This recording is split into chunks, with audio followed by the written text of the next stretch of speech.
നമ്മൾ പറയാൻ പോകുന്നത് രാമുവിൻ്റെയും ദാമുവിൻ്റെയും കഥയാണ്. ഒരിടത്ത് രണ്ട് കൂട്ടുകാരുണ്ടായിരുന്നു, രാമുവും ദാമുവും. ദിവസവും രണ്ടുപേരും കൂടെ കാട്ടിൽ പോയി വിറകുകൾ ശേഖരിക്കുമായിരുന്നു.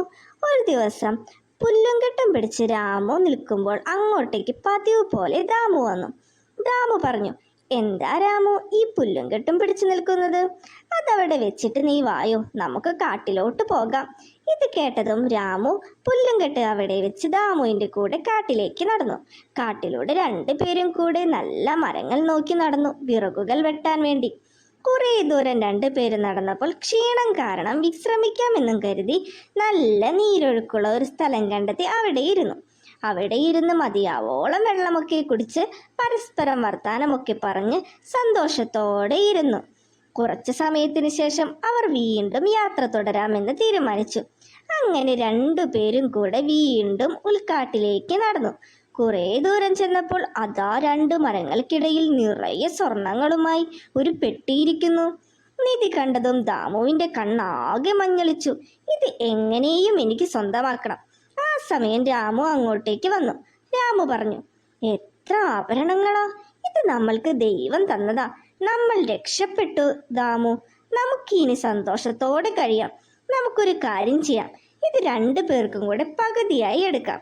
അതാകുമ്പോൾ നമുക്ക് രണ്ടുപേർക്കും സന്തോഷത്തോടെ ജീവിക്കാലോ. ആ സമയം ദാമു ചിന്തിച്ചു, പകുതിയാക്കാനോ? ഇത് മുഴുവൻ എനിക്ക് തനിച്ചു വേണം. ഇവനെ എങ്ങനെയെങ്കിലും ഒഴിവാക്കണം എന്നും ചിന്തിച്ച് ദാമു കോടാലിയും എടുത്ത് രാമുവിനെ ഉപദ്രവിക്കാൻ തുടങ്ങി. പാവം രാമു ദാമുവിൻ്റെ അടി കൊണ്ട് ഇല്ലാതായി. ക്രൂരനായി ദാമു ചിന്തിച്ചു, ഇനി ഈ സ്വർണം മുഴുവൻ എനിക്ക് ഇനി ഈ നാട്ടിലെ അതിസമ്പന്നനായി ജീവിക്കണം.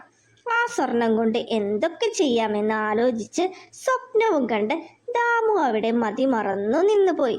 ആ സമയമാണ് അവിടേക്കൊരു പാമ്പ് ഇഴഞ്ഞു വന്നത്. പാമ്പ് ഇഴഞ്ഞിഴഞ്ഞു വന്ന് ദാമുവിൻ്റെ അരികിലെത്തി ദാമുവിനെ കുത്തി. സ്വപ്നത്തിൽ മുഴുകി നിന്നിരുന്ന ദാമുവാണെങ്കിൽ പാമ്പ് വന്നത് അറിഞ്ഞതുപോലുമില്ല. ദാമു പാമ്പിൻ്റെ കടിയേറ്റപ്പോഴാണ് സ്വബോധത്തിലേക്ക് തിരിച്ചു വന്നത്. തൻ്റെ കൂട്ടുകാരനോട് ചെയ്ത തെറ്റ് അവന് അപ്പോഴാണ് മനസ്സിലായത്. അവനെ ഇല്ലാതാക്കിയിരുന്നെങ്കിൽ ഈ സമയം കൊണ്ട് അവൻ ദാമുവിനെ വന്ന് രക്ഷിക്കുമായിരുന്നു. ആരും രക്ഷിക്കാനില്ലാതെ അത്യാഗ്രഹിയായ ദാമുവിൻ്റെ കഥയും കഴിഞ്ഞു. ഈ കഥ കൂട്ടുകാർക്ക് എല്ലാവർക്കും ഇഷ്ടമായോ? ഈ കഥയിൽ നിന്നും കൂട്ടുകാർക്ക് എന്താണ് മനസ്സിലായത്? അത്യാഗ്രഹം എപ്പോഴും ആപത്തേ ചെയ്യും. ഈ കഥ കൂട്ടുകാർക്ക് എല്ലാവർക്കും ഇഷ്ടമായെങ്കിൽ തീർച്ചയായും ലൈക്ക് ചെയ്യുക, ഷെയർ ചെയ്യുക, സബ്സ്ക്രൈബ് ചെയ്യുക.